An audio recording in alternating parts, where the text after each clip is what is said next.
حمدا كثيرا طيبا مباركا فيه كما يحب ربنا ويرضاه. الصلاة والسلام على أشرف المرسلين نبينا محمد وآله وصحبه أجمعين ومن تبعهم بإحسان إلى يوم الدين. فإن أصدق الحديث كتاب الله وخير الهدي هدي نبينا محمد صلى الله عليه وسلم وشر الأمور محدثاتها وكل محدثة بدعة وكل بدعة ضلالة وكل ضلالة في النار. أما بعد، إخواني في الله وأخواتي في الدين rahimani wa rahimakumullahu ajma'in. Teman-teman sekalian yang semoga dirahmati oleh Allah Subhanahu wa taala. Setelah kita bersyukur kepada Allah Tabaraka wa taala atas semua limpahan karunia yang Allah anugerahkan kepada kita, dan juga bersalawat kepada Rasulullah sallallahu alaihi wasallam, maka mari kita lanjutkan pelajaran kita di dalam mengkaji risalah kitab Umdatul Ahkam, buah karya Al-Imam Al-Hafidh Taqiyuddin Abu Muhammad Abdul Ghani bin Abdul Wahid bin Ali bin Surur Al-Maqdisi rahmatullahi ta'ala alaihi rahmatan wasi'atan. Pada pertemuan yang lalu telah kita syarahkan hadis yang pertama di dalam kitab At-Taharah. Itu hadis Amirul Mukminin Abu Hafs Umar bin Khattab radhiyallahu ta'ala anhu tentang masalah niat.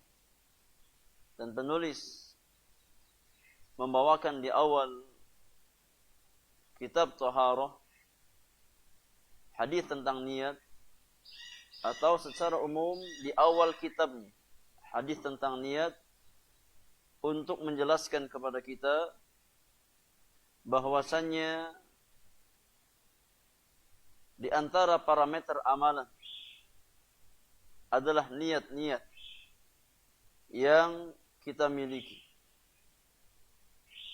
Baik dan buruknya amalan kita, sempurna dan tidaknya amalan kita, itu dibangun di atas niat. Oleh karenanya para ulama menjelaskan bahwasanya hadis niat ini masuk ke dalam setiap bab-bab pembahasan ilmu. Ya. Tidak ada satu bab ilmu pun melainkan masuk ke dalamnya bab atau hadis Amirul Mukminin. Ini hadis tentang niat. Maka di antara amalan yang di sana disyaratkan niat adalah at-taharah, yang merupakan di antara amalan yang sangat besar di dalam agama kita, karena taharah merupakan di antara syarat sah rukun Islam yang kedua, yakni as-salah. Sebagaimana akan kita bahas di hadis yang kedua, itu hadis Abu Hurairah radhiyallahu ta'ala anhu.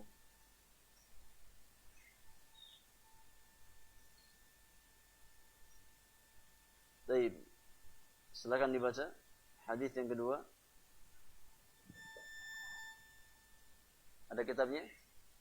Fadhal.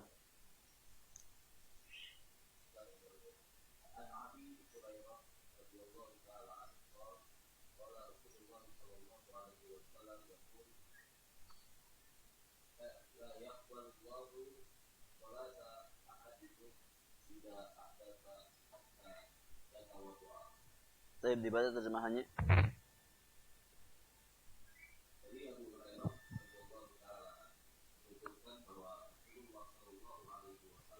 Sallallahu alaihi wasallam. Allah tidak menerima sholat salah seorang di antara kalian yang berhadas sebelum berwudu terlebih dahulu. Baik.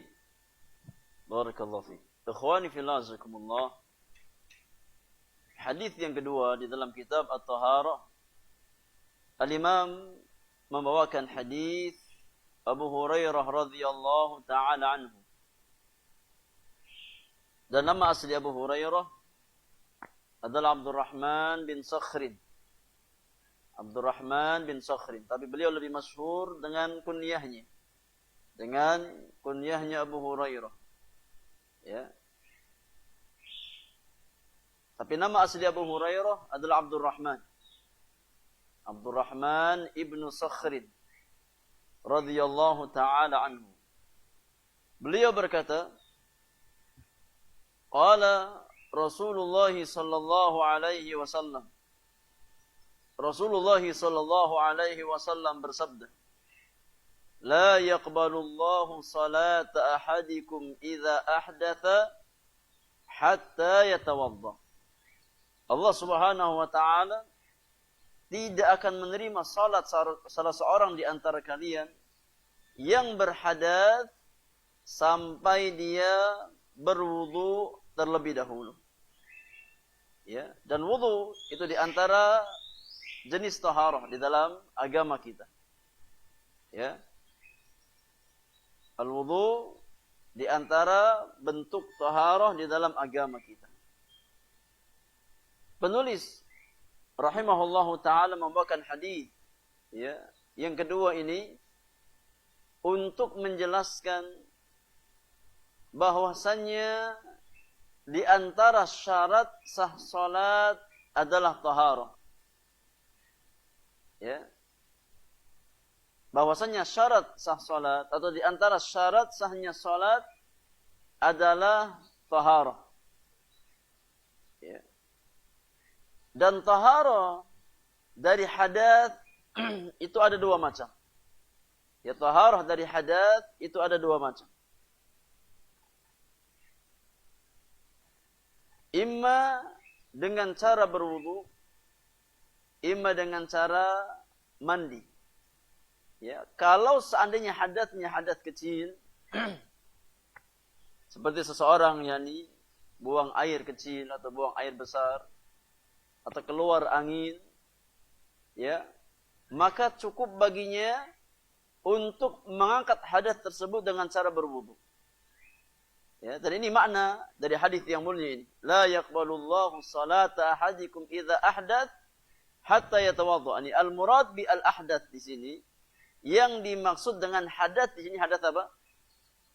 Hadas kecil, hadas asghar. Ya. Karena kalau seandainya hadasnya hadas besar maka enggak cukup wudu. Tapi harus apa? Harus mandi janabah. Jadi yang dimaksudkan dalam hadis yang mulia ini, idza ahdatha ay idza ahdatha hadatsan asghar. Ya, kalau seseorang berhadas dengan hadas kecil, ya maka cukup baginya berwudu. Kemudian salat. Ya. Maka ikhwani wa akhwati fillah jazakumullah, hadis ini ya memberikan kita beberapa faidah. Faidah yang pertama, bahwasannya salat orang yang berhadas tidak akan diterima oleh Allah Subhanahu wa taala sampai dia mengangkat hadasnya tersebut. Ima dengan cara berwudu kalau hadasnya hadas asghar, ima dengan cara mandi janabah kalau hadasnya hadas akbar. Ya. Dan hadas besar apa sebabnya jemaah?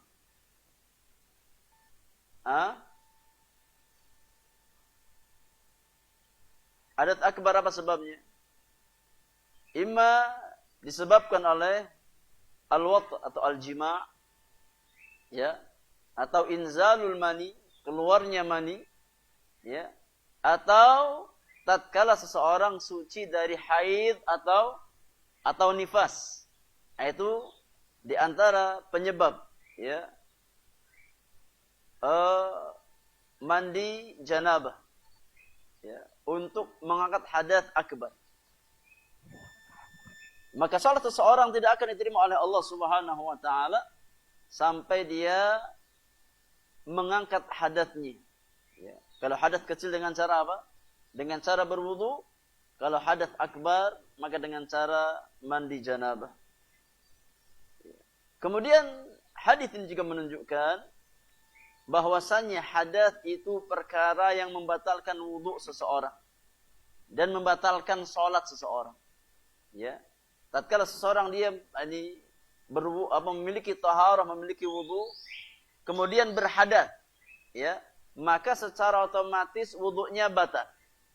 Ya, secara otomatis wudunya batal dan harus memperbaharui wudunya kembali. Demikian pula tatkala kita salat, ya. Kalau seandainya wudu kita batal, otomatis salat juga apa? Tidak sah. Ya, sampai kita memperbaharui wudu kita dan kita kembali mengulang salat kita. Kemudian faidah yang ketiga dari hadis yang mulia ini, bahwasannya makna la yaqbalullah, ya, Allah tidak menerima. Makna Allah tidak menerima salat seseorang di sini, yakni salat yang dia kerjakan tidak sah. Ya. Salat yang dia kerjakan tidak sah. Ya. Maka kalau seandainya ada seseorang, ya, seseorang dia salat, ya, kemudian setelah selesai salat dia baru teringat bahwasannya tatkala dia salat tadi ternyata dia tidak di atas taharah. Apa yang dia lakukan? Nah, yang harus dia lakukan, yang pertama, taharah terlebih dahulu. Ya, bersuci terlebih dahulu, kemudian mengulang salatnya. Ya. Kalau seandainya salat yang diulang itu masih dalam batasan waktu salat, contoh salat zuhur. Ya. Contoh salat zuhur. Jadi dia salat zuhur, setelah selesai salat zuhur ternyata dia ingat tadi dia batal dan belum wudu lagi. Ya, maka dia harus berwudu terlebih dahulu, kemudian mengulang salatnya. Wajib untuk diulang salatnya. Kalau seandainya pengulangan salat itu masih dalam koridor waktu salat zuhur, maka namanya apa? Namanya i'adah. Ya. Namun kalau seandainya dia ingatnya setelah keluar waktu salat zuhur, ini setelah salat asar dia baru ingat tadi pas salat zuhur itu ternyata salatnya tidak di atas taharah. Wajib mengulang apa tidak? Tetap wajib mengulang. Tetap wajib mengulang. Ya. Dan pengulangan salat yang dilakukan di luar waktu salat yang sudah ditentukan namanya apa? Namanya qadha. Ya beda nama ya. Kalau pengulangan itu masih dalam koridor waktu salat, masih ada sisa waktu, salat zuhur, ya dia ingat kemudian dia ulang lagi, maka namanya i'adah. Namanya i'adatun.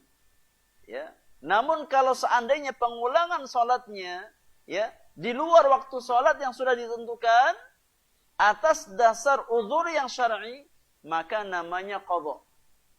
Ya, maka namanya qadha. Ya, oleh karenanya puasa Ramadan tatkala dikerjakan di hari yang lain namanya apa?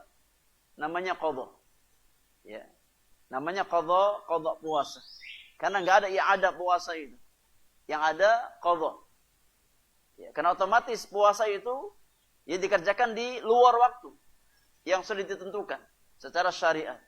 Adapun salat karena waktunya panjang, ya, maka terkadang seseorang mengulang salat di sisa waktu yang ada atau di luar waktu.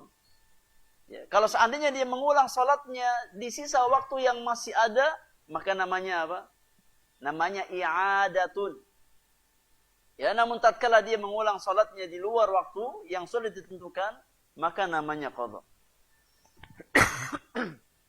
Ya, yang jelas bahwasanya seseorang yang salat, ya, dengan berhadas, maka salatnya tidak sah dan tidak diterima oleh Allah Subhanahu wa taala. Ya. Kemudian faedah yang keempat, dari hadis yang mulia ini, bahwasanya hadis ini menunjukkan anna taharata syartun min syuruti sihhatis salah. Bahwasanya taharah itu di antara syarat sahnya salat. Karena Nabi yang mulia mengabarkan la yaqbalullahu salata ahadikum idza ahdatha hatta yatawadda. Ya. Allah tidak akan menerima salat salah seorang di antara kalian yang berhadas sampai dia melakukan wudu, dan itu bagian dari taharah. Ya, maka taharah itu di antara syarat sahnya salat. Ya, karena syarat sah salat banyak. Di antaranya taharah. Wallahu a'lam. Baik, hadis yang ketiga. Iqra.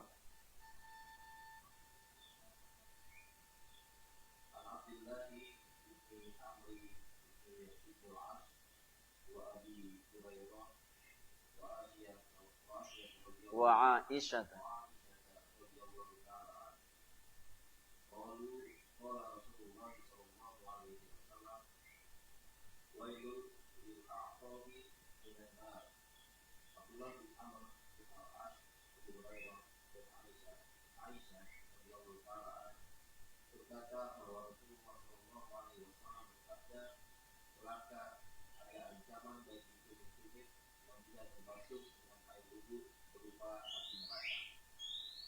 Baik. Hadis yang ketiga, Al-Imam membawakan hadis yang datang dari beberapa sahabat Rasulullah, di antaranya Abdullah bin Amr bin Al-As, di antaranya Abu Hurairah, di antaranya Ummul Mukminin Aisyah radhiyallahu taala anhum ajma'in. Ya. Di mana Rasulullah sallallahu alaihi wasallam bersabda, "Wailun lil a'qabi minan nar." Celaka bagi tumit-tumit itu yang tidak terkena atau terbasuh air wudu, ya, diancam dengan neraka Allah Subhanahu wa taala. Celaka, ya, dari atau tumit-tumit yang tidak terkena air wudu, ya, dengan ancaman neraka Allah Subhanahu wa taala. Penulis membawakan hadis ini, ya, di dalam kitab Taharah untuk menjelaskan, ya, kewajiban seorang muslim dalam menyempurnakan wudunya. Ya, dan tidak boleh kita bermudah-mudahan untuk isbaghul wudu, menyempurnakan wudu kita. Ya. Karena kalau sampai ada, ya, sebagian kecil anggota wudu yang tidak terkena air, maka diancam neraka oleh Nabi yang mulia alaihi salatu wassalam. Ya. Dan menyebabkan wudunya tidak sah. Ya, tidak sah. Kalau seandainya ada, yakni sebesar dinar ataupun dirham pada bagian wudu kita yang tidak terkena air, yang semestinya terkena air, maka bisa menyebabkan wudu kita tidak sah. Ya. Di antara faedah yang bisa kita ambil dari hadis yang mulia ini, ya, bahwasannya seorang muslim wajib untuk memastikan bagian-bagian wudu yang harus terkena air, maka pastikan terkena air. Ya. Kita harus memperhatikan. Ya, dan jangan bermudah-mudahan dalam masalah wudu. Bagian-bagian wudu yang harus dibasuh dengan air, maka sempurnakan. Dibasuh dengan air. Jangan sampai ada yang terlewatkan meskipun, ya, sebesar dinar ataupun dirham. Harus terkena air. Karena bagian wudu itu ada dua macam. Ada maghsulat dan ada mamsuhat. Ada bagian tubuh yang harus dibasuh dan ada bagian tubuh yang harus diusap. Ya.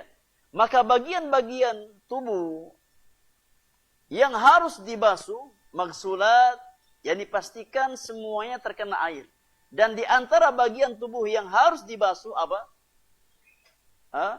Yang harus dibasuh apa? Kedua kaki kita. Kedua kaki kita.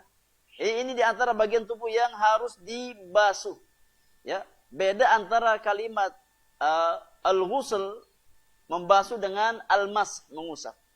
Ya, di dalam ayat wudu Allah Subhanahu wa taala berfirman, ya ayyuhalladzina amanu idza kumtum ila salati faghsilu. Di sini kata ghusl. Faghsilu wujuhakum, maka basuhlah wajah-wajah kalian. Wa aydiyakum ilal marafiq, kemudian tangan-tangan kalian sampai ke mana? Sampai ke siku. Ya, maka wajah ini masuk dalam bab al-ghusl, membasuh. Tangan masuk dalam bab al-ghusl, membasuh. Kemudian apa kata Allah? Wamsahu biru'usikum. Adapun kepala, maka al-masah, mengusap. Ya. Maka berbeda ya cara kita berwudu untuk membersihkan anggota wudu dengan cara ghusl, ya, dengan cara membasuh dengan bagian wudu yang kita usap. Ya. Kalau bagian maghsulat, maka harus terkena air secara keseluruhan. Tidak boleh tidak. Ya. Meskipun sedikit yang tersisa, maka tidak boleh. Bisa menyebabkan wudu kita tidak sah. Ya. Dan di antara maghsulat itu wajah, kemudian tangan, kemudian apa? Kemudian kaki. Ya. Wa arjulakum. Arjula, kalau antum perhatikan, ya. Dalam apa ilmu bahasa Arab, wa arjulakum, ya, ini posisinya mansub. Makanya fathah wa arjulakum. Kenapa? Karena dia ikut maghsulat. Faghsilu wujuhakum, tabi kepada wajah. Wa aydiyakum, kepada tangan. Ya. Bukan wamsahu biru'usikum. Bukan tabi kepada ra's. Ya. Makanya harokatnya apa? Fathah. Ya, karena kaki itu di antara bagian yang harus dibasuh, bukan diusap. Ya. Maka tatkala anggota tubuh itu harus dibasuh, berarti harus terkena air semuanya. Tidak boleh ada yang tersisa tidak terkena air.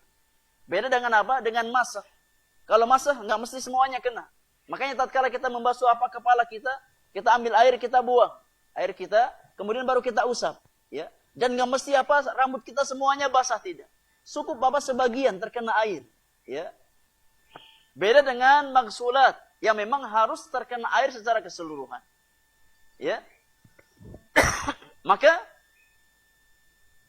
anggota-anggota tubuh yang kewajibannya adalah dibasuh, pastikan harus terkena air secara keseluruhan.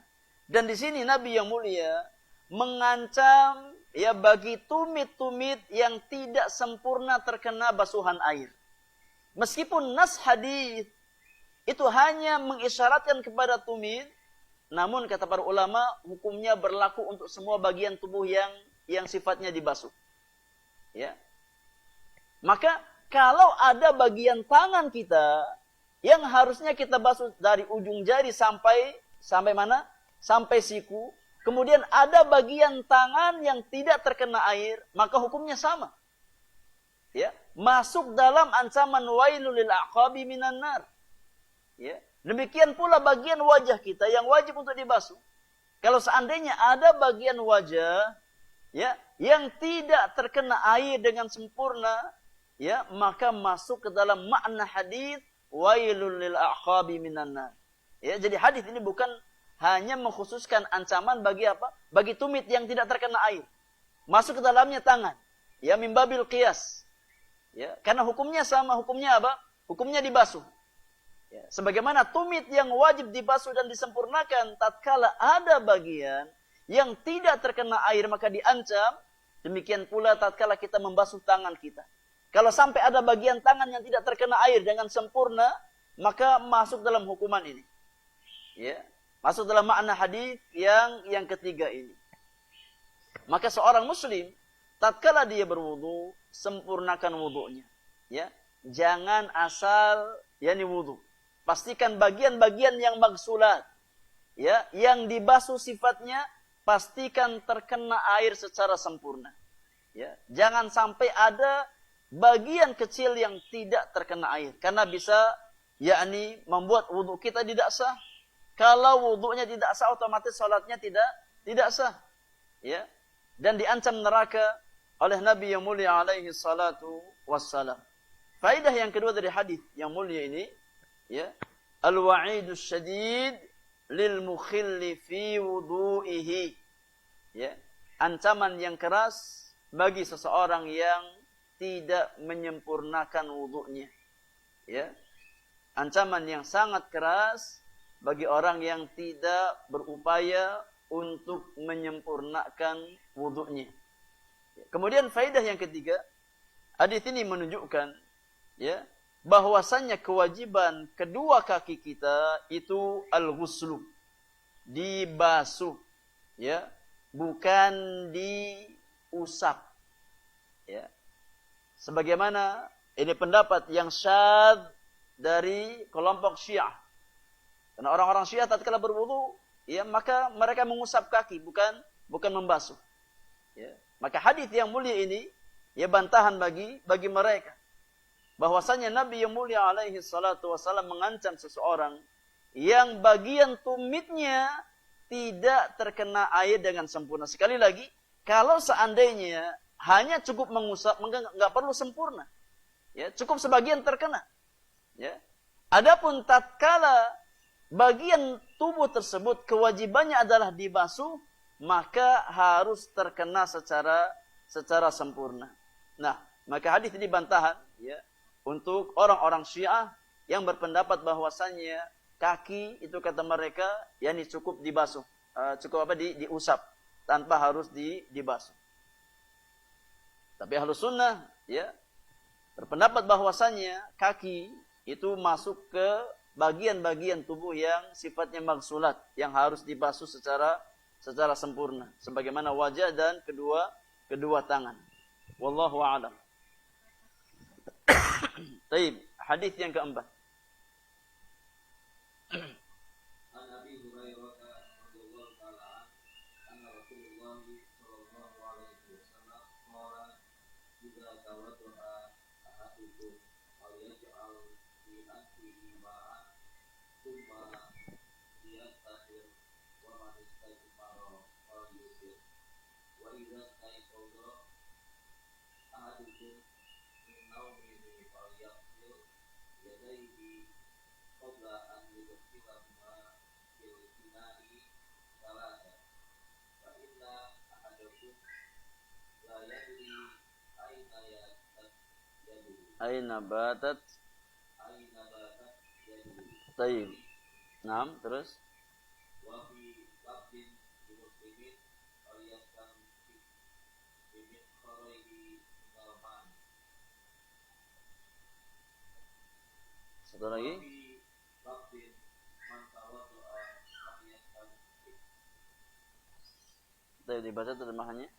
Dari Abu Hurairah radhiyallahu ta'ala anhu menyebutkan bahwa Rasulullah sallallahu alaihi wasallam bersabda, jika salah seorang di antara kalian berwudu, hendaklah memasukkan air ke dalam hidungnya sebatas mengeluarkannya. Barang siapa melakukan istisqa, hendaknya dia melakukannya dengan bilangan ganjil. Istijmar. Istijmar. Nah, istijmar. Barang siapa melakukan istisqa, hendaknya dia melakukannya dengan bilangan ganjil. Nah. Jika salah seorang di antara kalian bangun tidur, hendaknya membasuh kedua telapak tangannya 3 kali sebelum memasukkan keduanya ke dalam bejana, karena ia tidak tahu di manakah tangannya bermalam. Di dalam lafal Imam Muslim dikatakan hendaknya memasukkan air ke dalam kedua rongga hidungnya. Di dalam lafal lain dikatakan barang siapa yang berwudu hendaknya memasukkan air ke dalam hidungnya dengan nafasnya. Baik. Hadis yang keempat, ya. Penulis membawakan hadis Abu Hurairah radhiyallahu taala anhu bahwasannya Rasulullah sallallahu alaihi wasallam bersabda, "Idza tawaddaa ahadukum falyaj'al fi anfihi ma'an thumma liyastanthir." apabila salah seorang di antara kalian berwudu, maka hendaknya dia memasukkan air ke dalam hidungnya, kemudian hendaknya dia beristinthar. Ya, apa itu istinthar jamaah? Istinthar itu apa? Istinthar yani ikhrajul ma minal anf. Mengeluarkan air dari hidung. Ya. Adapun memasukkan air ke dalam hidung namanya apa? Istinsyaq. Ya, ada dua istilah yang berkaitan dengan yakni wudu. Secara khusus memasukkan air atau mengeluarkan air dari hidung. Ya. Kalau memasukkan air ke dalam hidung namanya apa? Namanya istinsyaq. Ya. Dan mengeluarkan air dari hidung namanya istinthar. Di sini Nabi yang mulia memerintahkan, ya, seorang muslim tatkala dia hendak berwudu, maka hendaknya dia memasukkan air ke dalam hidungnya. Ya. Kemudian dia keluarkan lagi air tersebut, ya. Dan istinsyaq dan istinthar ini dilakukan kapan? Bersamaan dengan madmadhah, tatkala kita berkumur. Ya, jadi kita tatkala berkumur kita mengambil air. Ya. Sebagian air kita gunakan untuk madmadhah dan sebagian air kita masukkan ke dalam hidung atau istinsyaq. Ya. Kemudian setelah itu kita keluarkan secara bersamaan. Ya. Kita keluarkan secara bersamaan air yang kita apa? Yang kita masukkan untuk madmadhah dan air yang kita gunakan untuk istinsyaq tersebut. Kita keluarkan secara bersamaan. Ya. Wa man istajmara falyutir. Nah, ini penting nih, ya. Dan barang siapa yang beristijmar, maka hendaknya dia gunakan bilangan witir. Apa itu istijmar, jemaah? Istijmar yakni istinja dengan selain air. Ya. Yakni membersihkan apa? Yakni tempat buang hajat kita dengan selain air. Ima dengan tisu, ima dengan batu, ima dengan daun. Itu namanya apa? Namanya istijmar. Ya, kalau kita membersihkan tempat buang hajat kita, ima kubul atau dubur kita dengan air, namanya apa? Namanya istinja. Ya. Namanya istinja. Ada di sini? Baik.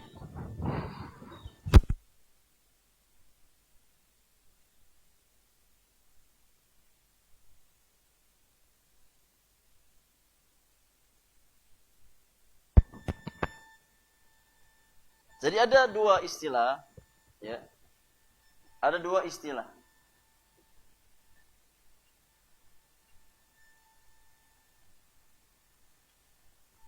Ada istinja'un, ada istijmar. Ya, ada istinja'un, ada istijmar. Kalau istinja, ya, ini membersihkan tempat buang hajat, imma kubul bagian depan, imma dubur bagian belakang, dengan apa? Dengan air. Ya. Adapun istijmar bi ghairil ma, yakni membersihkan tempat buang hajat kita, baik bagian kubul ataupun dubur dengan selain air. Itu namanya apa? Namanya istijmar. Ya. Namanya istijmar. Dan Nabi yang mulia di sini mensyaratkan tatkala seseorang harus beristijmar, ya mungkin dia apa lagi di tengah hutan atau lagi di gunung, yang jarang ada air di sana, maka ada sunnah, ada keringanan dalam syariat kita, ya untuk membersihkan tempat buang hajat kita, ya dengan selain air, ima dengan tisu, ima dengan daun, ima dengan batu, ya atau yang lainnya.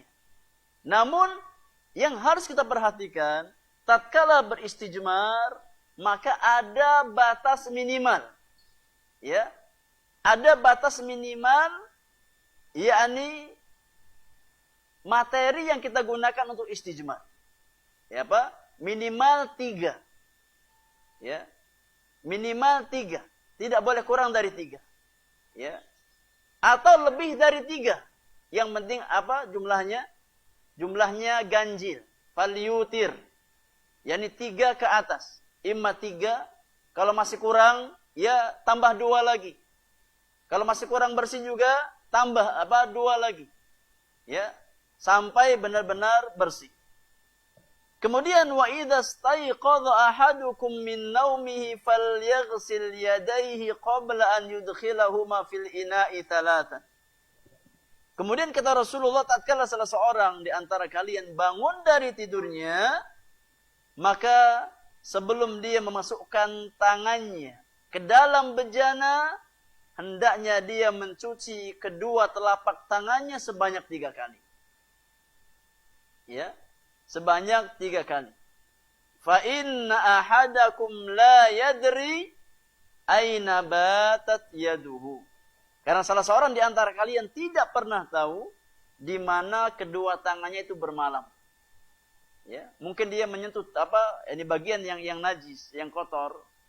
Maka hendaknya sebelum dia memasukkan tangannya ke dalam bejana yang berisi berisi air, hendaknya dibersihkan terlebih dahulu. Ya. Hadis ini menjelaskan 3 permasalahan, ikhwani fillah azakumullah. Ya. Hadis yang keempat ini menjelaskan 3 permasalahan. Ya. Yang pertama tentang masalah apa? Tentang masalah istinsyaq dan istinsar. Masalah yang kedua dalam hadis itu tentang masalah apa? Tentang masalah al-istijmar. Masalah yang ketiga tentang masalah apa? Tentang masalah ghuslu al-yadain. Nah, ini 3 masalah yang tergantung dalam hadis ini. Yang pertama tentang masalah istinsyaq dan istintar. Yang kedua tentang masalah istijmar. Yang ketiga tentang masalah ghuslul yadain. Ya.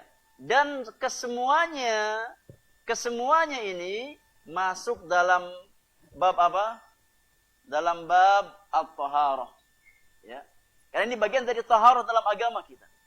Ya, bagian dari taharah dalam agama kita. Istinsyaq dan istintar masuk dalam bab wudu. Ya. Istijmar masuk dalam bab istinja. Ya. Demikian pula ghuslul yadain, ya, masuk juga dalam bab at-taharah. Ya. Taib. Kita ambil faedah dari hadis yang mulia ini. Ya. Faedah yang pertama, ya, hadis ini menunjukkan kewajiban istinsyaq dan istintar bagi seseorang yang berwudu. Ya. Karena Nabi yang mulia alaihi salatu wasalam memerintahkan langsung. Ya. Idza tawaddaa ahadukum falyaj'al fi anfihi ma'an. Ini namanya istinsyaq. Thumma liyastanthir. In istintar. Dan keduanya datang dengan lafaz amr, dengan lafaz perintah. Ya. Dan kaidah usul fikih mengatakan bahwasannya al-aslu fil amri lil wujub. Ya, hukum asal perintah itu menunjukkan kewajiban. Ya, sampai datang qarinah yang memalingkan dari wajib kepada selain wajib. Ya. Oleh karenanya, para ulama berpendapat dengan hadis ini bahwasannya istinsyaq dan istintar hukumnya wajib bagi seseorang yang berwudu. Nah, kemudian hadis ini juga menunjukkan bahwasannya hidung itu termasuk ke dalam bagian wajah. Ya. Meskipun tidak disebutkan kata anfun, kata hidung dalam ayat wudu, faghsilu wujuhakum. Allah hanya menyebutkan apa? Al-wajh, faghsilu wujuhakum. Ya. Namun ditafsirkan dalam sunnah Rasulullah sallallahu alaihi wasallam bahwasannya hidung itu masuk ke dalam bagian wajah. Ya. Yang wajib terkena air dengan sempurna. Ya. Oleh karenanya para ulama berpendapat dengan hadis yang mulia ini bahwasannya istinsyak dan istinthar hukumnya wajib. Ya. Karena sebagaimana membasuh wajah hukumnya wajib dan hidung masuk dalam bagian apa? Dalam bagian wajah-wajah kita. Ya, maka wajib bagi seseorang berwudu untuk beristinsyak dan beristinthar. Dan subhanallah ikhwani fillah azakumullah. Hadis ini sekaligus menjelaskan ya mukjizat Rasulullah sallallahu alaihi wasallam. Mukjizat Nabi yang mulia alaihi salatu wasallam. Bahwasannya syariat Nabi itu datang dengan membawa kemaslahatan. Ya. Dan faidah istinsyak dan istinthar itu semakin nyata di saat-saat pandemi seperti ini. Ya. Di mana bahwasannya ya, di antara faidah istinsyak itu mengeluarkan setiap kotoran yang menempel di rongga-rongga hidung kita. Ya. Dan sebagian ahli kesehatan apa? Mengatakan bahwasannya pangkal virus ya corona atau covid itu di mana? Di bagian hidung kita ini. Maka tatkala seorang muslim menjaga wudunya sebagaimana yang disunnahkan oleh Rasulullah sallallahu alaihi wasallam, insyaallah sehat. Ya. Insyaallah sehat. Ya. Maka syariat Nabi yang mulia alaihi salatu wassalam ya, itu datang dengan kemaslahatan. Ya, datang dengan kemaslahatan. Oleh karena disunnahkan bagi orang yang tidak berpuasa ya untuk memaksimalkan istinsyaknya. Ya. Kata Nabi yang mulia alaihi salatu wassalam, "Wa baligh fil istinsyak illa an takuna sha'iman." Bersungguh-sungguhlah untuk beristinsyak, yakni memasukkan air ke dalam hidung. Bersungguh-sungguh ya menghirup air ke hidung, ya, kecuali dalam kondisi berpuasa. Ya. Karena ini dalam beristinsyak itu banyak manfaat ya bagi tubuh kita. Banyak faedah bagi tubuh kita. Ya. Kemudian faedah yang ketiga, yang keberapa? Yang ketiga. Yang ketiga. Nah, faedah yang ketiga. Hadis ini menunjukkan ya disyariatkannya untuk beristijmar dengan bilangan ganjil. Dan ingat, minimal istijmar itu 3 kali. Tidak boleh kurang dari 3. Ya, kalau kita beristinja nggak pakai air dengan tisu ataupun yang lain, maka minimal 3 kali. Ya, kalau sudah bersih maka cukup 3 kali. Kalau apa dirasa kurang butuh tambahan maka diganjilkan lagi dari 3 ke 5. Kalau 5 masih kurang maka diganjilkan lagi ke 7 dan seterusnya. Ya. Yang jelas ya kita berusaha untuk beristijmar sampai ya bersih ya tempat buang hajat tersebut.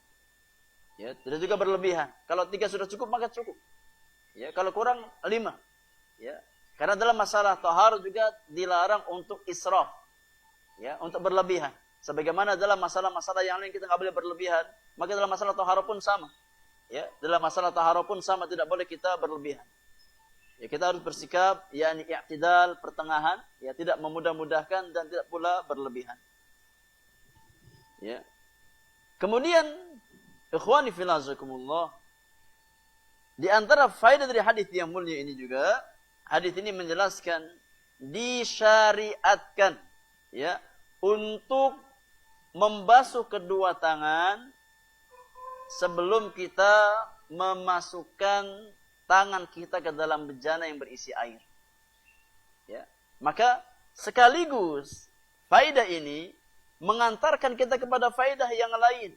Bahwasannya dinul Islam, agama Islam adalah agama kebersihan.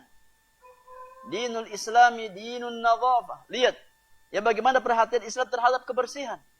Ya tatkala seseorang bangun dari tidurnya, maka diperintahkan oleh Nabi sallallahu alaihi wasallam untuk mencuci kedua tangannya. Ya. Karena tatkala kita tidur kita enggak sadar, mungkin tangan kita menyentuh sesuatu yang kotor, sesuatu yang najis, ya. Maka untuk menjaga kebersihan seorang muslim, Nabi sallallahu alaihi wasallam memerintahkan untuk mencuci kedua tangannya sebelum memasukkannya ke dalam bejana. Ya.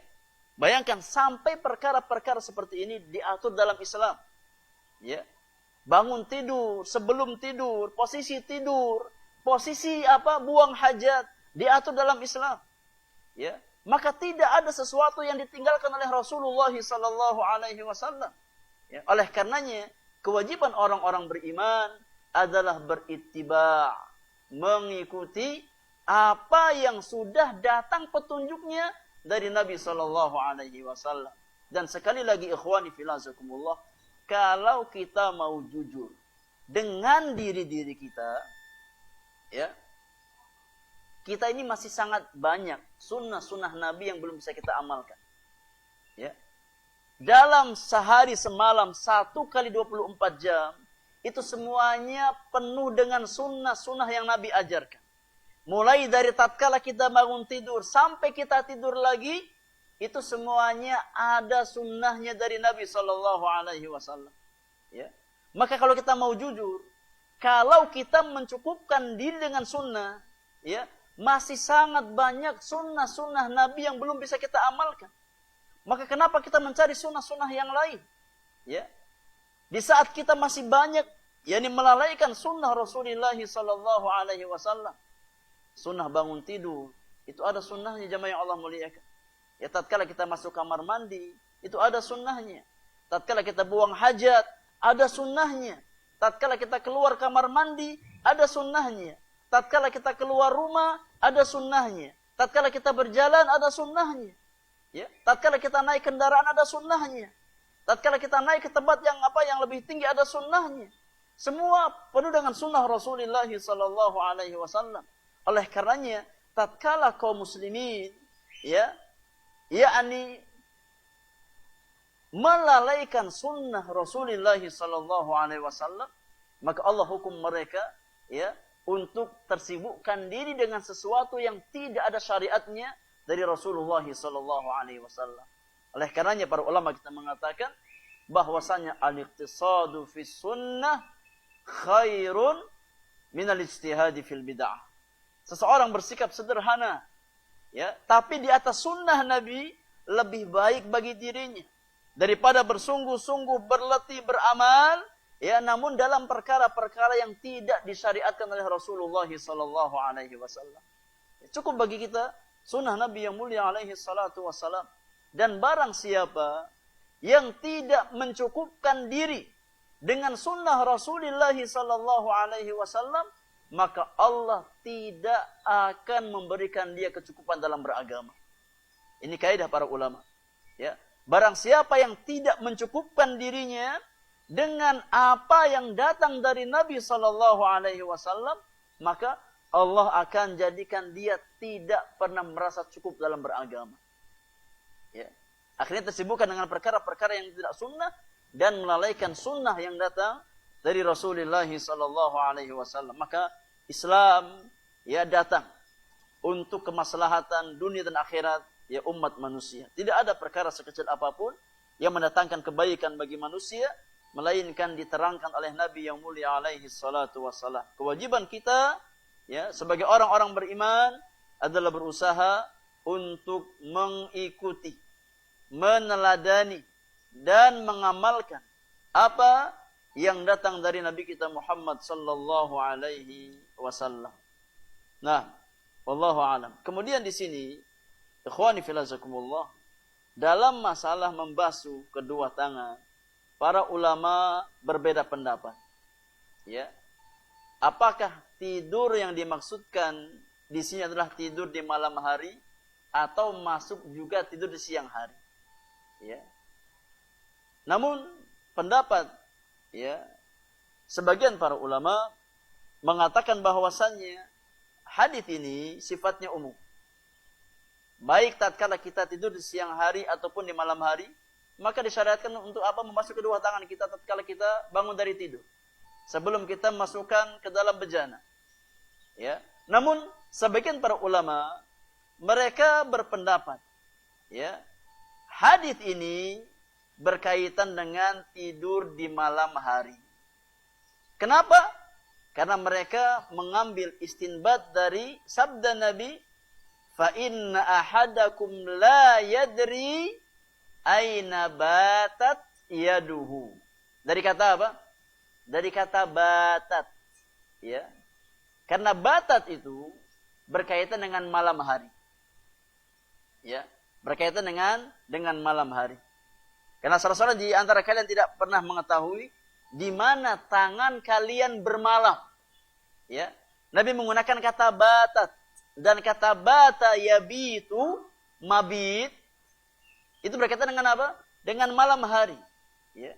Maka sebagian ulama berpendapat bahwasannya syariat atau disyariatkan membasuh kedua tangan, ya, itu khusus untuk tidur di malam hari. Ala kulli hal khurujan minal khilaf, ya, keluar dari khilaf para ulama, maka yang lebih ya menjaga kebersihan, ya, hendaknya kita ini berusaha untuk membasuh kedua tangan kita, ya, secara umum, ya kapanpun, ya baik kita bangun tidur di malam hari ataupun di siang hari, ya, selama itu mudah bagi kita.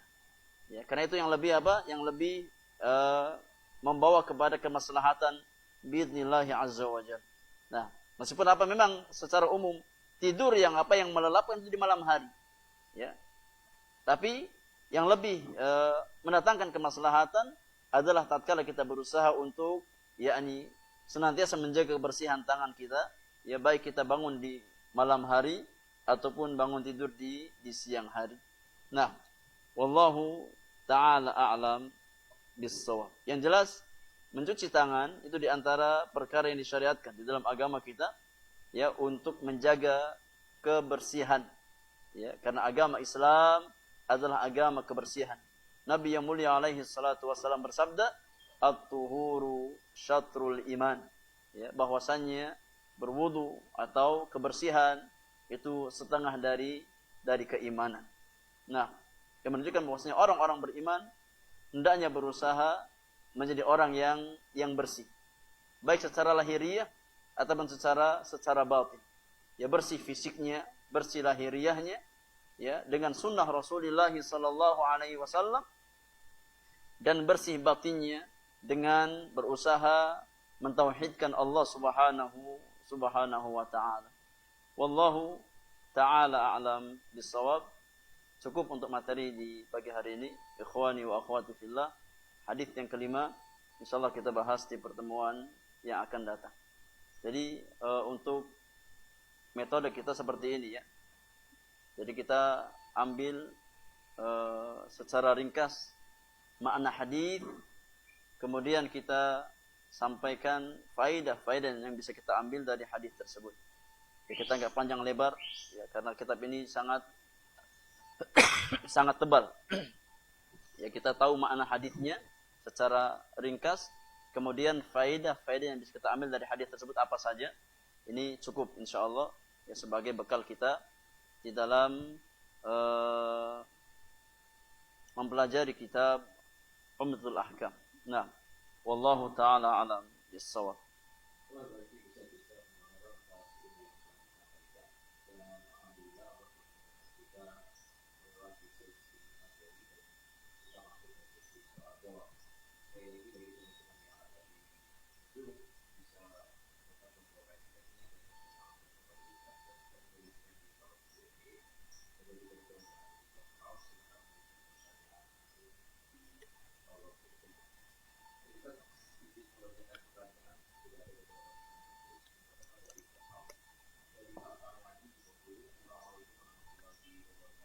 Waalaikumsalam warahmatullahi wabarakatuh.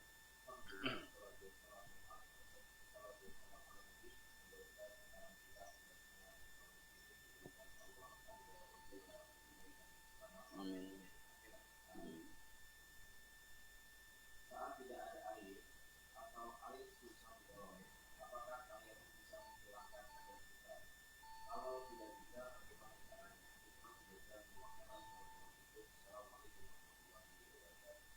Waalaikumsalam warahmatullahi wabarakatuh. Nah, jawabannya tayamum itu bisa ya untuk mengangkat hadas asghar ataupun hadas besar. Ya. Bisa kedua-duanya. Di antara dalilnya hadis tentang seorang sahabat ya yang dia yakni dalam kondisi junub, kemudian kepalanya ada luka di kepalanya. Ya. Kemudian dia bertanya kepada sebagian sahabatnya, apa yang harus dia lakukan? Ya. Maka difatwakan untuk mandi janabah. Ya. Untuk apa mandi? Mandi janabah. Padahal dalam kondisi kepala yang apa? Yang sedang luka. Akhirnya dia pun mandi janabah dan meninggal dunia qadarullah. Ya. Maka Nabi marah. Qataluhu qatalahumullah. Mereka telah membunuh laki-laki itu. Ya. Semoga Allah binasakan mereka. Ala yas'alu idza lam ya'lamu. Kenapa mereka tidak bertanya kalau mereka tidak mengetahuinya? Ya. Fa innama syifa'ul 'ayyi su'al. Sesungguhnya obat dari kejahilan adalah bertanya. Ya. Kata Nabi yang mulia cukup bagi orang tersebut yakni bertayamu. Ya. Karena tatkala seseorang dia punya air ya, namun dalam kondisi orang yang tidak mampu menggunakan air, maka sama hukumnya seperti orang yang tidak memiliki air. Ya. Maka baik untuk mengangkat hadas kecil ataupun hadas besar ya, tatkala kita tidak memiliki air atau tidak sanggup menggunakan air, kita punya air tapi nggak sanggup menggunakan air karena sakit ataupun yang lainnya, ya, maka untuk mengangkat hadas besar tersebut cukup dengan cara tayamum, ya, dengan cara tayamum. Dan ini diantara ya keindahan syariat, diantara keringanan syariat Islam, ya, bahwasanya agama Islam agama yang mudah. Tatkala seseorang tidak memiliki air, ya, atau memiliki air tapi nggak sanggup menggunakan air tersebut, maka cukup baginya bertayamum untuk mengangkat hadas kecil ataupun hadas besar. Ya, wallahu taala alam bissawab. Sama, caranya sama, ya, seperti tayamum pada umumnya.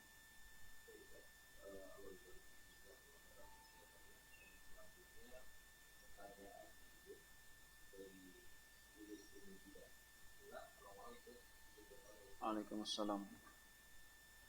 Ketika kita sudah berduduk sebelum tidur dan terbangun dari tidur sebuah hajat, ketika ingin tidur lagi, apakah tidur lagi lebih baik atau sudah bisa di awal tadi sebelum tidur? Tayyib, barakallahu fiik. Yani mustahab hukumnya sunnah. Ya, kalau dia tajdidul wudu sebelum tidur, ya, maka itu perkara yang disukai. Ya, tapi kalaupun dia mencukupkan dengan wudu yang pertama, maka tidak ada masalah. Dia sudah dapatkan keutamaan di awal tidurnya. Ya. Tapi kalau dia ya kembali memperbaharui wudunya sebelum tidur, ya, atau sebelum menyambung tidurnya, maka ya itu yang lebih afdal, yang lebih utama, ya. Itu yang lebih afdal bagi dia, yang lebih utama bagi dirinya. Tapi kalaupun dia mencukupkan dengan wudu yang pertama, maka dia sudah mendapatkan keutamaan, ya, di awal tidurnya. Tapi kalau dia ingin lebih dari yang pertama, maka dia bisa untuk memperbaharui wudunya sebelum dia menyambung tidurnya di malam hari. Wallahu taala alam bissawab.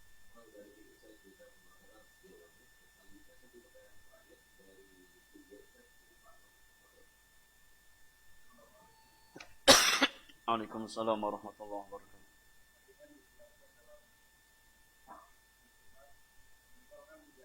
Nah,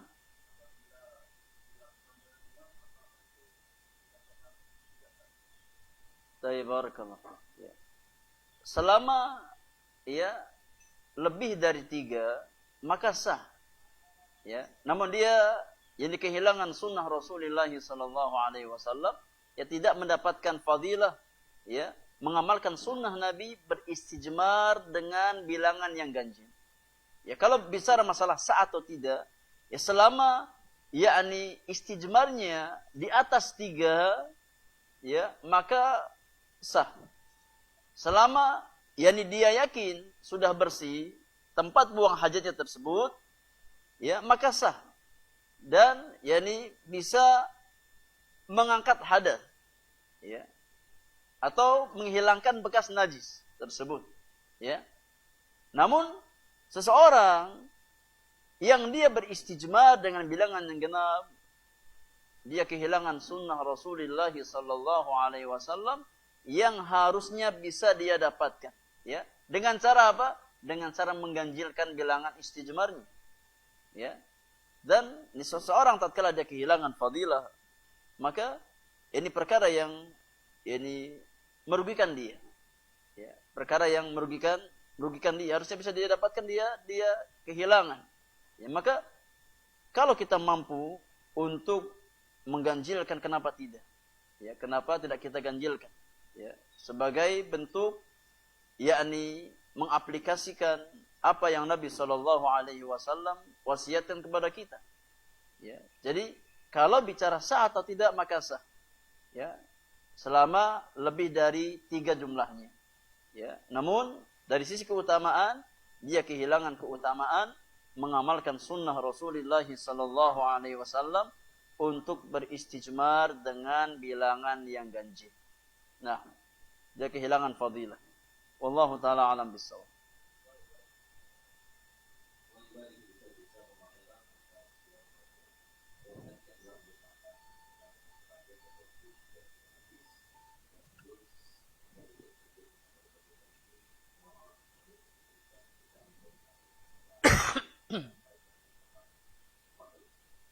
Baik, ikhwani wa akhwati fillah jazakumullah.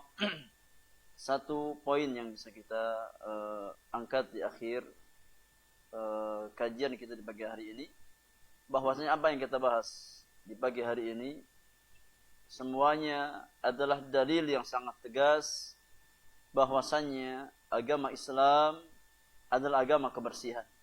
Islam datang ya untuk membersihkan ya kaum mukminin secara lahiriah ya dengan taharah dan yang lainnya, dan secara batin dengan yakni mengajak orang-orang beriman untuk mentauhidkan Allah Subhanahu wa taala.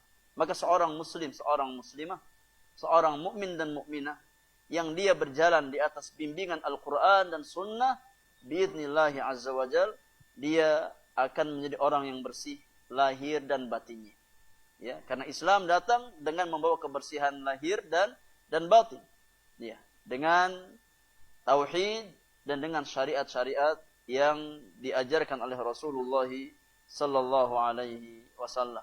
Semoga apa yang kita bahas Allah jadikan sebagai ilmu yang bermanfaat yang bisa kita amalkan dalam kehidupan kita sehari-hari. Wa sallallahu ala nabiyyina Muhammadin wa alihi wa sahbihi ajma'in. Wa akhiru da'wana anil hamdulillahi rabbil alamin. Subhanakallahumma wa bihamdika asyhadu an la ilaha illa anta astaghfiruka wa atubu ilaik. Assalamualaikum warahmatullahi wabarakatuh.